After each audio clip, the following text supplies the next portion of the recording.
Oh, my God, man, that is the definition of resiliency. You guys just kept banging away, right? We did whatever we had to do, and we just bought our time. Defense, that was outstanding, man. That was outstanding. And we knew it was just a matter of time. Offense, we get our points, man. Bates, that was freaking ginormous. All right. Look, and I'll just say this again. This is what great teams do. This is what great teams do. Even when you're having an off day, you find a way, man. You freaking find a way and you will it to happen. That's what you did today. That's what you did. I got 3 game balls. All right? I'm going to start here. All right? This guy is from here. All right? This guy's from here. No points in the second half. 2 takeaways. He is the defensive coordinator.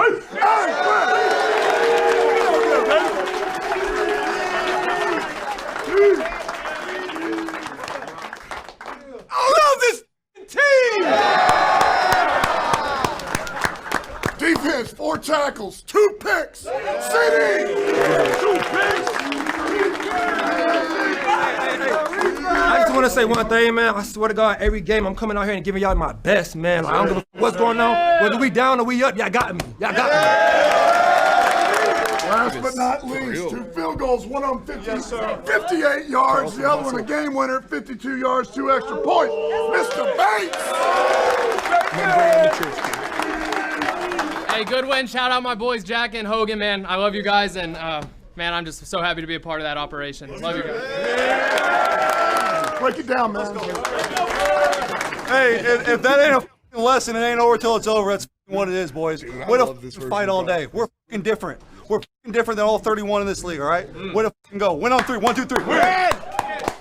Oh, man. They not like us. Oh, they not man. like us. That gets you going. If that doesn't get you going, oh, man. It really you might does, shit your bro. pants. I mean, honest to God, we did. Like, Jared Goff went out there Literally and figuratively shit the bed. his pants. Shit the he bed. shit the bed. Yeah. And there's not a fucking tougher team. I mean, Jared Goff said on the money right there. These other 31 teams are not like us. No. Whatever form of he's absolutely fucking correct. He is. There's 5 turnovers. I saw the quote actually from Lions on Tap before hopping on there today. They talked about it. Jerry Jones was like, you can't turn the ball 5 overs and expect to win. In Detroit, you can. Yeah, clearly. In Detroit, you can. I look at this. It wasn't game. even in Detroit. It was on the fucking road. On the road in Houston against a first place team, dog. I look at this. You are playing a first place team on the road. You get your ass whooped. Both sides of the ball. Get the shit beat out of you for 30 minutes. And you turn the ball over 5 times. Mm-hmm. And you still win that game. Insane. There isn't a game you're going to lose. You're not going to lose another. If you win that game, you're not losing a game this year. It's literally like, how else can you can't run the ball? Your quarterback's getting sacked. He turns it over 5 times. You do nothing for an entire half of football, and you're on the road against a first-place team, and you win. Fucking bloody bitch. That is fucking bloody bitch. Just amazing, dude. Literally different. The only other team in the NFL that could think about winning a game like that is the Kansas City Chiefs. I think 2021, or maybe it's 22, whatever year we had Hard Knocks, and Dan Campbell had that fucking epic speech to begin the season. Yeah. And he's like, I don't care if you got 1 ass cheek and 3 toes. We will whoop your ass. If you got poopy pants, we'll whoop your ass. But the part that the last night's game resonated with his opening statements on there and his opening statements to the coach were the one where he's like, we'll tread water just long enough. As long as it takes to fucking bury you. Yes. And drown you. And that's literally what they did last night verbatim. Mm-hmm. You may knock us down. We're going to get back up and bite your kneecap. I mean, that's what we fucking saw last night tonight. Carlton Davis, yes, too. I mean, look. You might knock us down again, but then we'll get back up. Carlton Davis again. I mean, how insane. Yeah, we're going to talk about him. We're going to talk about Aaron Glenn. But this team, man, this team. Yes. Chris, do you have the tweet about Jared Goff that I put in there? Because this is fucking wild, too. Yeah, This was tweeted during the game from Master Sim. It's fake. It's fake? Yeah, it's not real. Says who? It's Jared Goff only has 1 other game with 4+ interceptions. Yeah. Yeah, that guy. Let me speak my truth. I know. Fuck that guy for putting it out there. Fuck everybody who liked it. But fuck that guy putting it out there. Jared Goff has only had 2 games with 4+ interceptions. One was in like 2019, and the other one was yesterday. Was he 2-0? No, one he lost and then he won yesterday. Well, Jared Goff, in games where he throws 5 interceptions or more, he's undefeated. So that's right where they wanted him. No, but you saw it in Goff at the end of it. You know how much that game meant to him? That his boys were there to pick him up after by far the worst performance of his career. After he's been playing the best football Lights he's out. ever played, he's MVP caliber. He goes out there, and like you said, he shits the bed. Yeah. And they pick him up. You saw it in that speech at the end. He said, if that's not a fucking lesson, boys, I don't know what the fuck is. Nah, like you're right. that shit's awesome, dude. I love that. I mean, the craziest part about it, too, is like, you can nitpick his interceptions. I really only feel like 2 or 3 were like on him. Yeah. One was an arm put at the end of the half.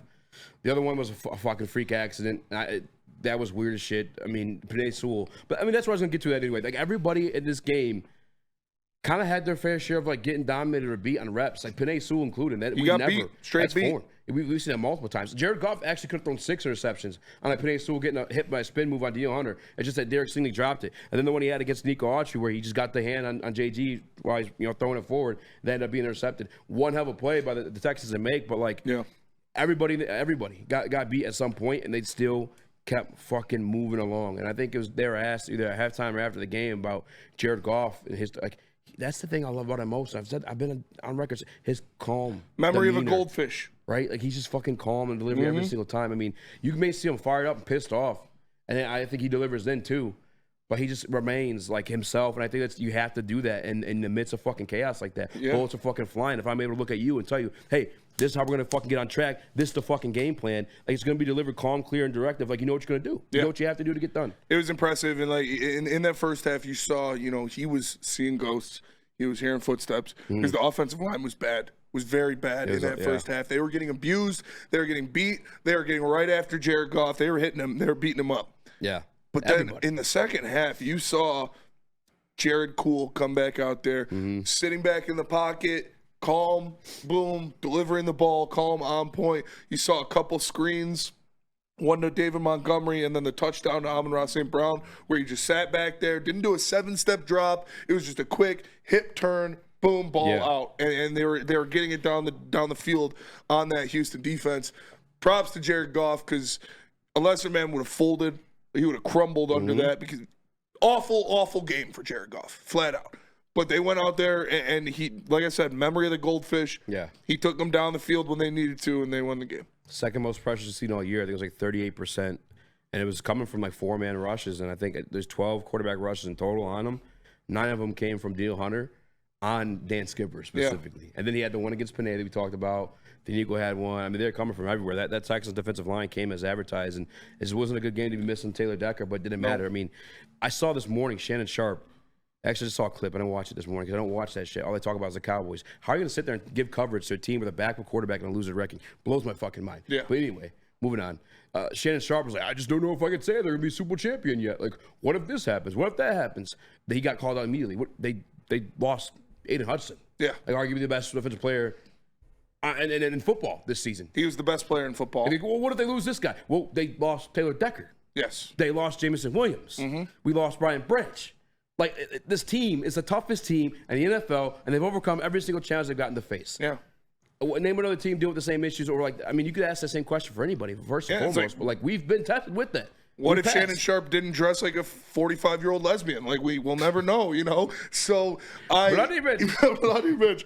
No, shout out Unc Shay Shay. But it's they're battle tested. Yes. They've been to almost the mountaintop and choked it away.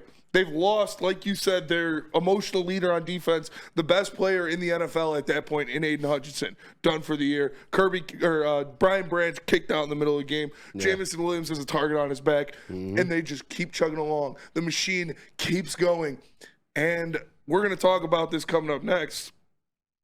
But now they got a kicker.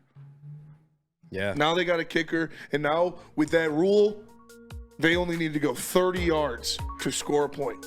I mean, I wish I would have ran it one more time, just for me personally. Hell but they no. got it. That thing was in there by fucking the 3 inches. hair on his nuts. That was in there by fucking erect Chris. The like, skin on his teeth. That was a lot. There's a big gap. That was a big gap.